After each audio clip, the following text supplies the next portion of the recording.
Okay, I'm down. You got limits, man. You got limits, man.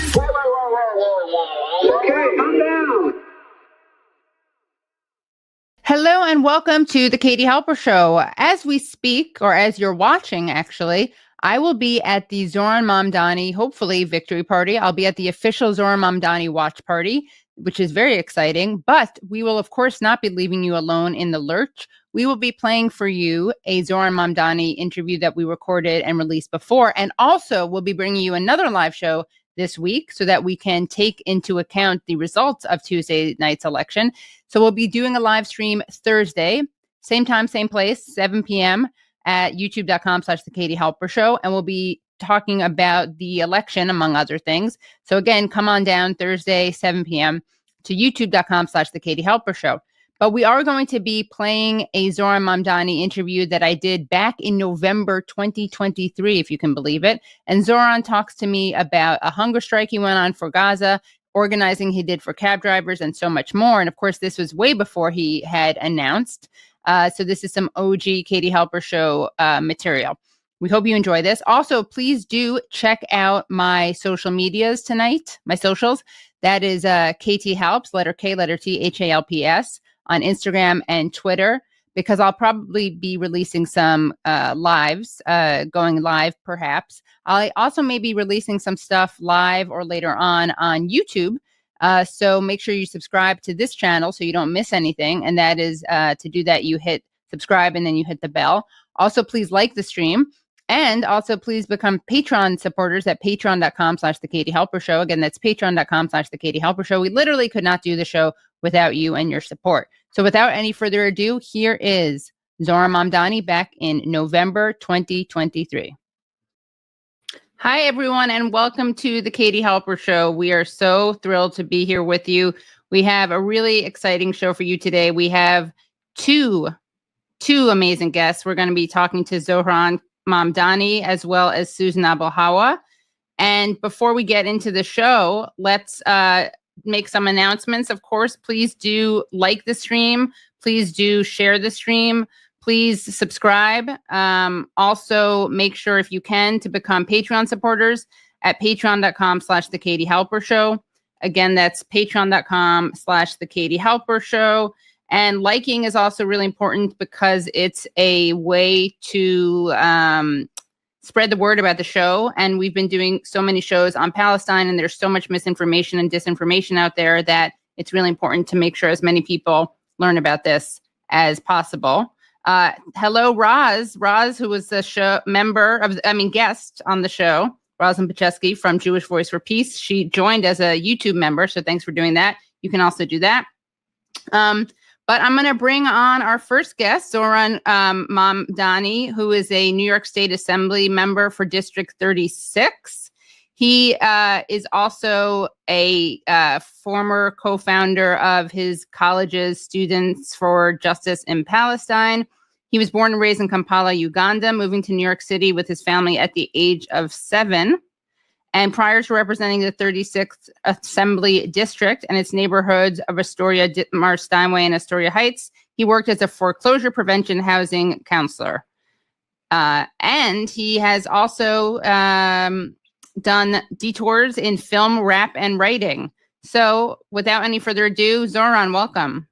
Thank you so much for having me. Thank you, of course. And I've been wanting to have you on for a while because of the activity and activism and organizing you've been doing around Palestine.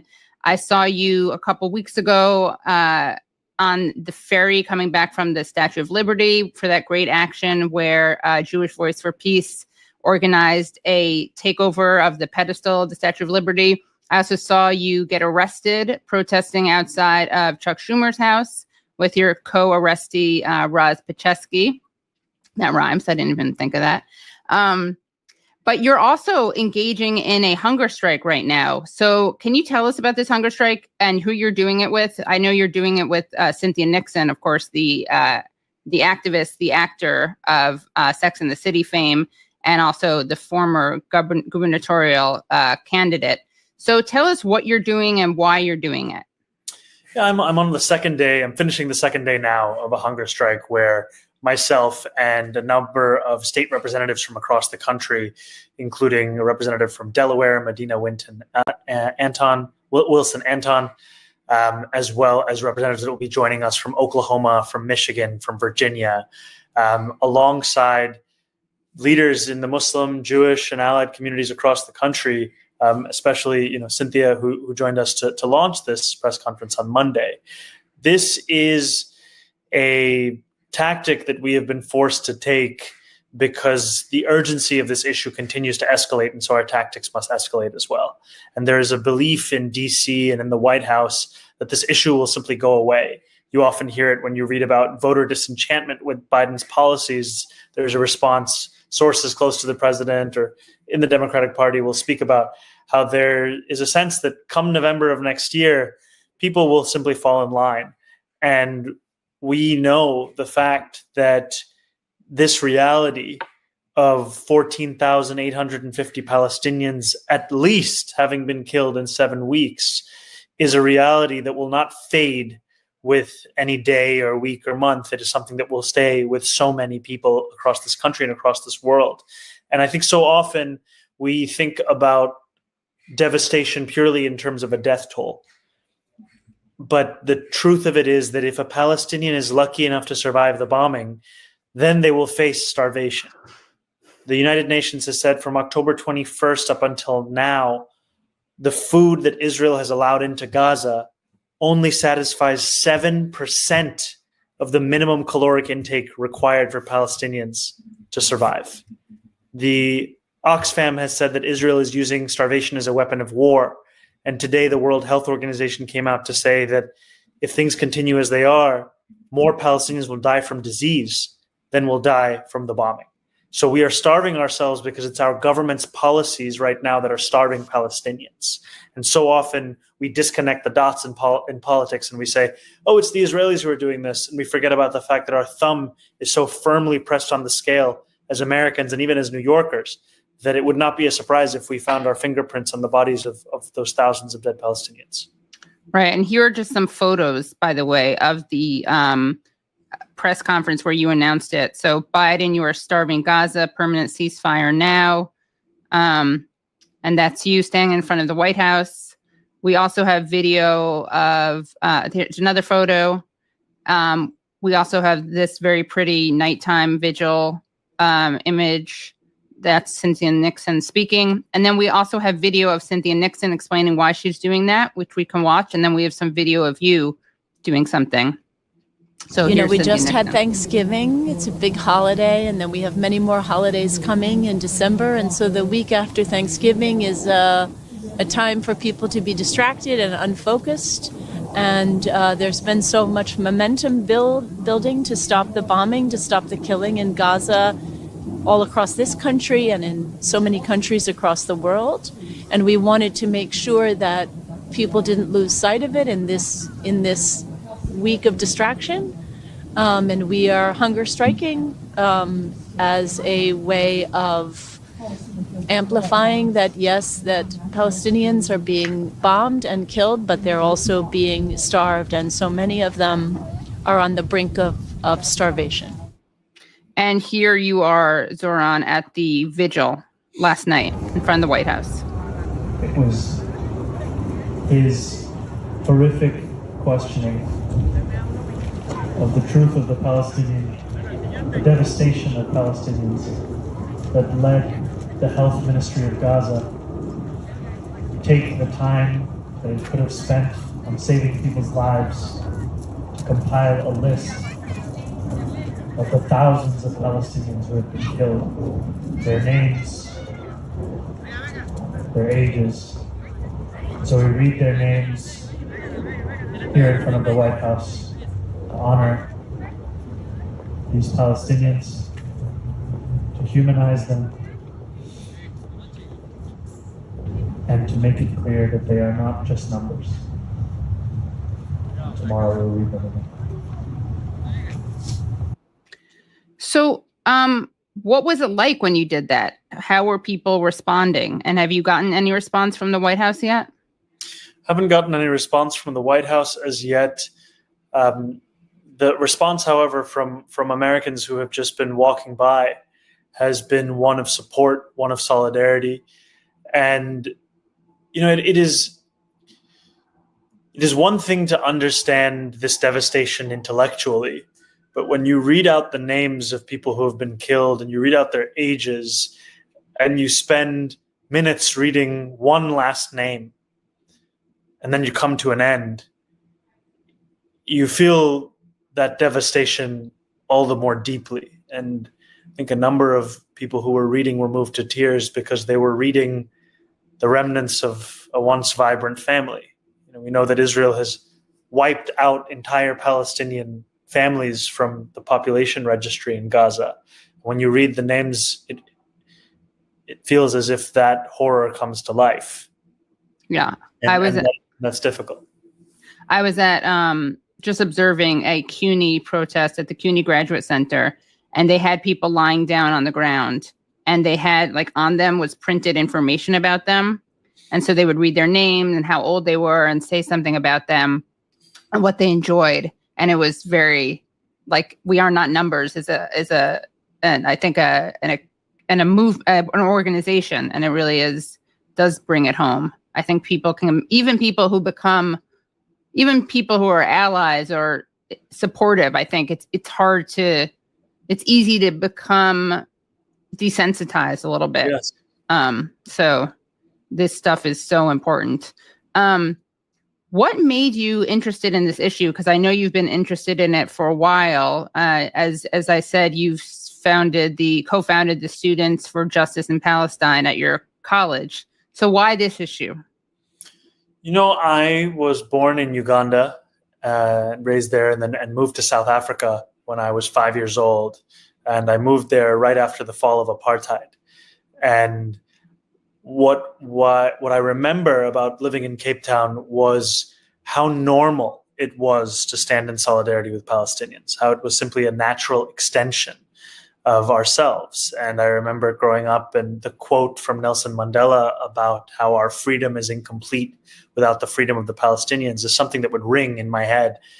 And then I got to this country and I moved to New York at the age of 7. And I was quite taken aback of how any support for Palestinians seemed to be considered illegitimate expression, and how there was this glaring hypocrisy when it came to the practice of any of our politics and any of our principles, in that they would not be extended to Palestinians. And as I grew older, I became familiar with the term of PEP, Progressive Except Palestine. Yeah. And I would see time after time progressive politicians that I admired draw the line when it came to the application of their vision to Palestinians.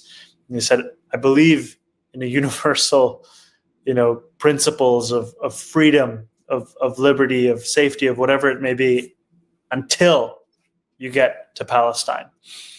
And it was a contradiction that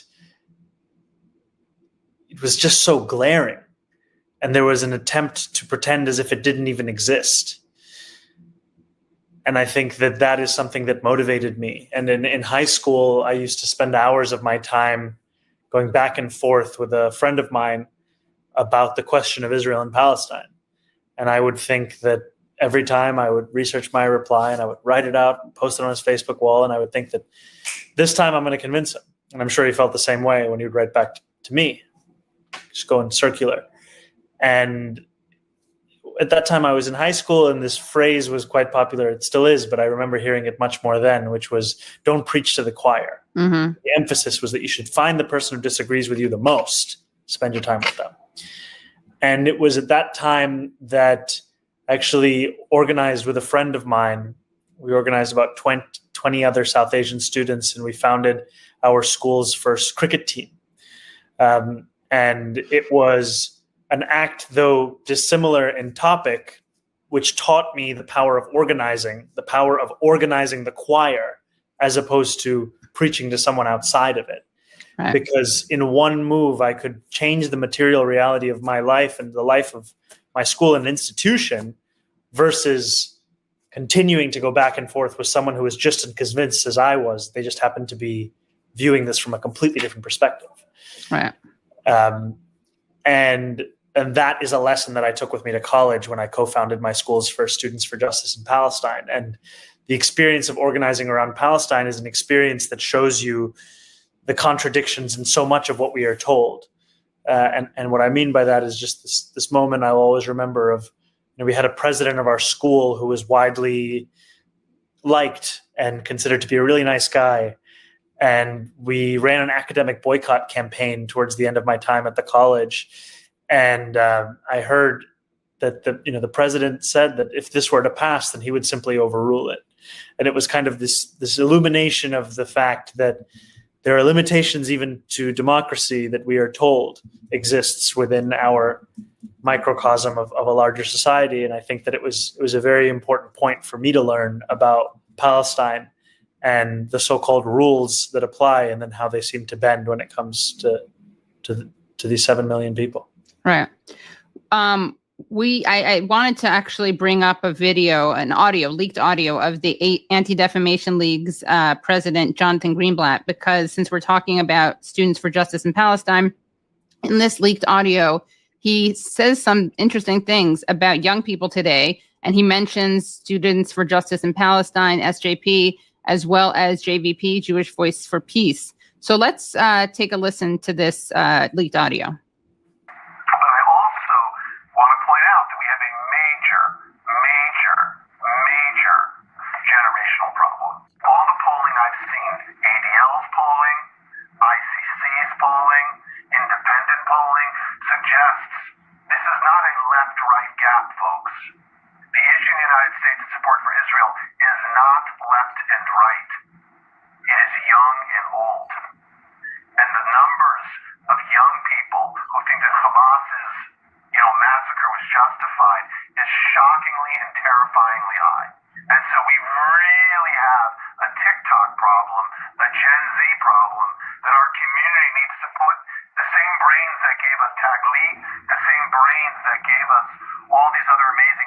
Taglit, by the way, for people who don't know, is Birthright, the Birthright program that takes young Jewish kids to Israel for free. Need to put our energy toward this, fast.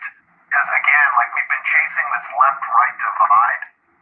It's the wrong game. The real game is the next generation, and the Hamas and their accomplices, the useful idiots in the West, are falling in line in ways that are terrifying. Lastly, I'll just say, we saw a dramatic change in the language of the activists here in America on October the 8th.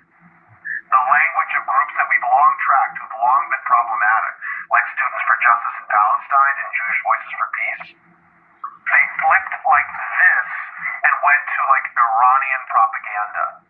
The language I could show you from their toolkits, because our analysts are in their groups. We saw this again on October the 8th. It was that fast. The language in their toolkits was all about the Zionist entity and lots of other language that we recognized from Iranian propaganda. So a couple interesting things. One is that he says our analysts are in their groups. So everyone should be on the lookout, because he's basically admitting that the ADL, Anti-Defamation League, is infiltrating these organizations like SJP and Students for Justice in Palestine and JVP, Jewish Voice for Peace.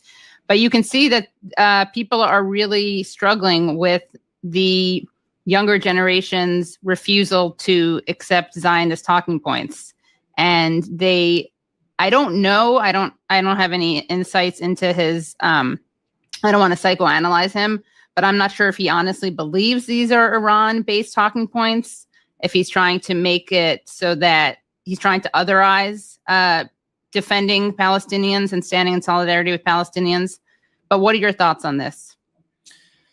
I think it reflects a reality, which is that this is one of the few places I will agree with someone from inside the ADL on the issue of Israel, is that a recent poll came out showing that for Americans aged 18 to 34, 70% of them disapprove of President Biden's handling of this crisis.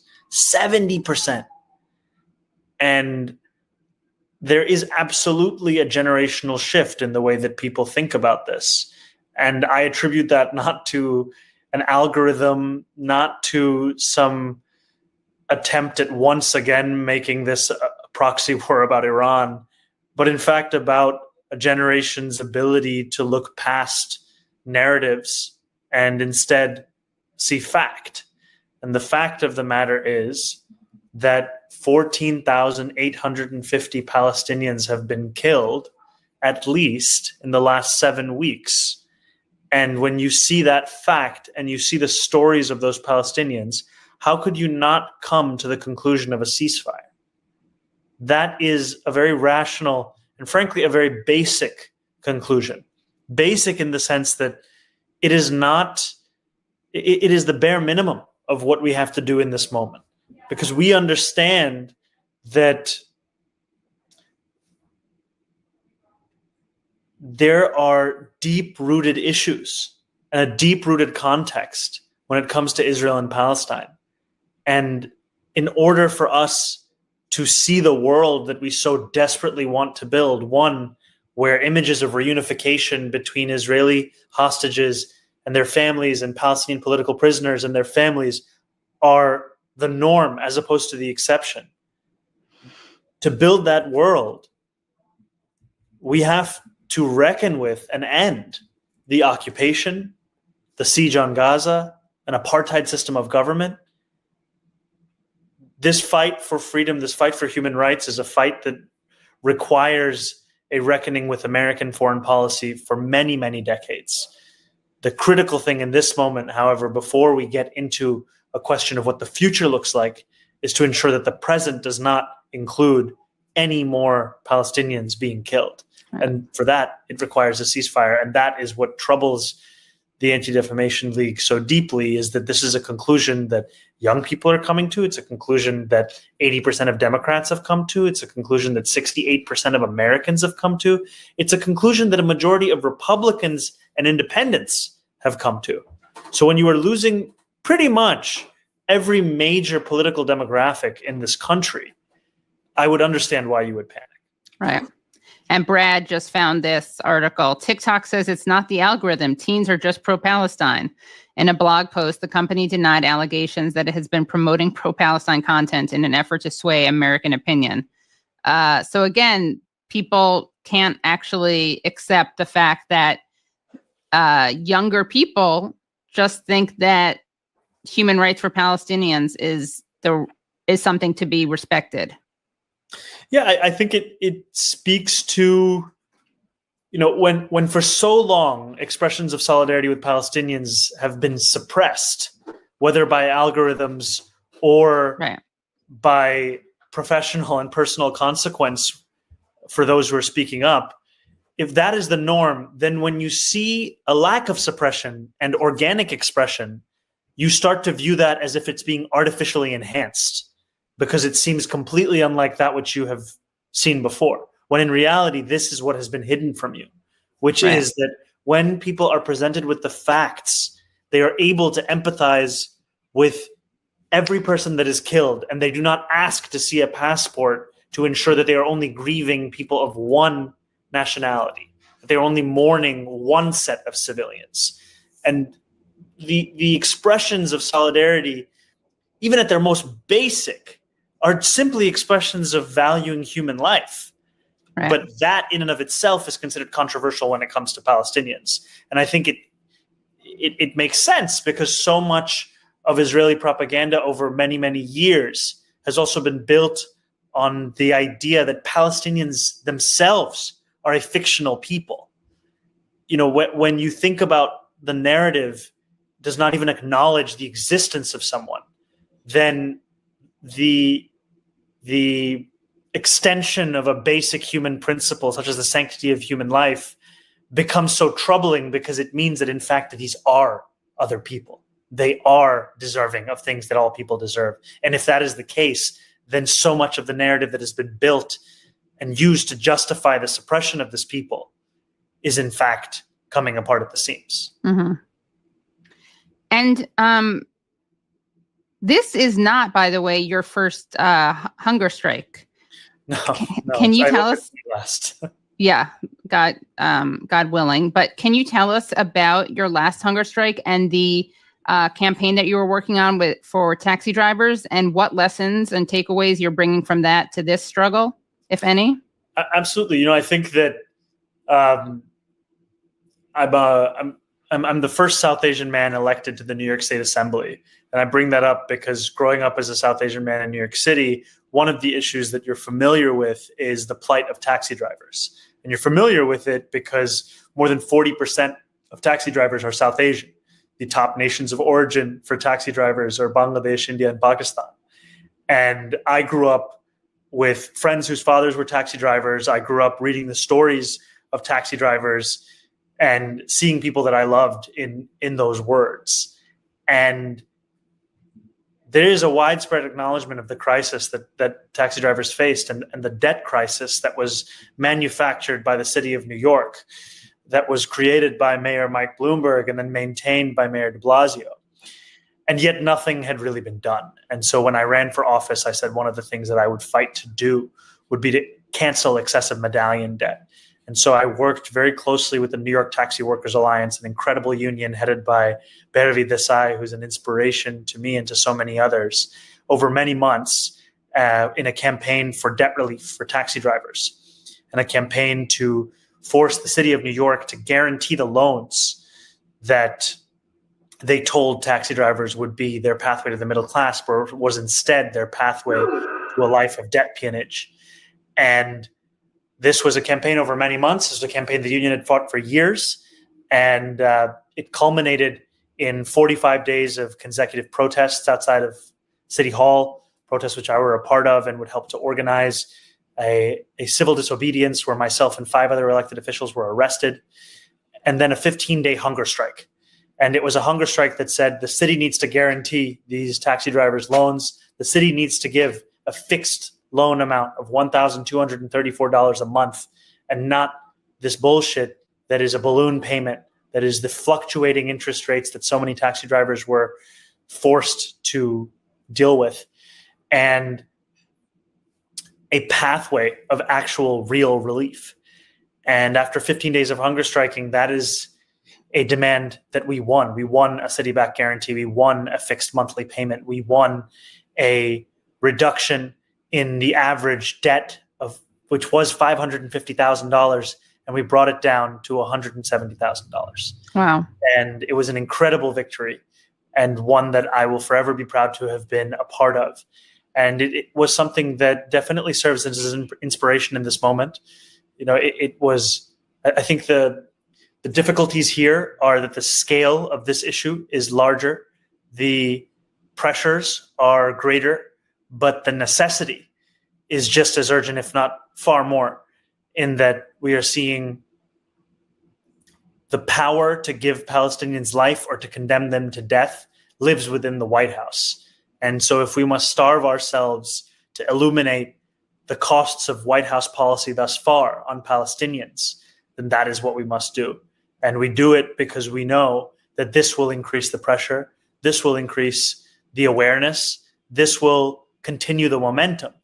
I do not have the naivete to think that President Biden is sitting in the White House and wondering, what is it that I think? But I do understand that the way that pressure works in our political system is that each action builds on the action preceding. And once we can get it to a certain point, it becomes undeniable. And it is each of our responsibilities to do our part to build this coalition and this movement to that point. And this hunger strike builds it in some small way. And just so people know, I mean, it is, of course, the scale is not comparable, and this was a local issue as opposed to an international one. But this was a question of life and death. There were cab drivers who died by suicide over this. 9. So can you just tell people about that aspect of it? This was something that it very much was life and death, because the scale of debts that cab drivers were facing were so immense that they saw no way out of this. And part of that was because the city had artificially inflated the value of the medallion from its true value of around $200,000 to an artificial one of about $1 million. And it sold medallions at this value, and did so while allowing Uber and Lyft to flood the market, a market where valuation was based upon the scarcity of the asset. And so it eliminated the scarcity after having already artificially inflated the asset, which meant that drivers who were already be unable to pay the monthly terms of an agreement they entered into just from fares pre-Uber and Lyft were now absolutely unable to do so with the introduction of competition that did not exist outside of their own sector of yellow cars, of yellow taxis rather. And so what we saw is a number of taxi drivers who took their own lives. I think it was about 7 actually, taxi drivers who took their own lives at the very least. And these were drivers who would have been hailed as the symbols of the American dream. Immigrants who came to New York City with a hope of building a middle-class life for themselves, and they were sold a lie. And that lie was leading to the destruction of life, of family. And part of what made it so destructive was that when you entered into a loan with lenders that had been barred from the housing market but welcomed by the city to operate in the taxi medallion market, you faced the risk, if you defaulted on your loan, that they would seize your other assets. And so there were very common stories of drivers who would lose their homes to the lenders over their medallion payments. And that was the necessity of this guarantee, that the city would guarantee these loans, is to say that if a driver were to default on the loan, then the city would be on the hook for it, because that would ensure that a driver's home is not up for grabs from a lender. And these are the kinds of things, the failures of city government. And that is a connection between this moment and that moment, is that was the failure of city government. This is the failure of our national government. And I think we have to, despite all the urges to the contrary, we have to understand our complicity and our responsibility in the massacres that are taking place, that have been taking place in Gaza and in the West Bank. And that's why so much of the organizing and the agitation and the rallies, the words are Palestine, not simply Gaza. Right. It's Palestine because since October 7th, more than 200 Palestinians have been killed in the West Bank, some by settlers, but primarily by the Israeli military. And although the distinction between the two is fairly arbitrary, given that settlers are truly just an extension of the right-wing military, the right-wing government of Israel. And this horrific reality is a reality for Palestinians all across Palestine and all across Israel, and it is one that we have to change. Well, you've been so generous with your time, and I'm sure you're exhausted because you're not eating. Any final words you want to share, or tell us what you're working on next as an assembly member? I think the final words I would just say is that when you go on hunger strike, you start to feel lightheaded, you start to feel tired, you start to feel a dull headache throughout the day and pangs of immense hunger. This is the reality for Palestinians.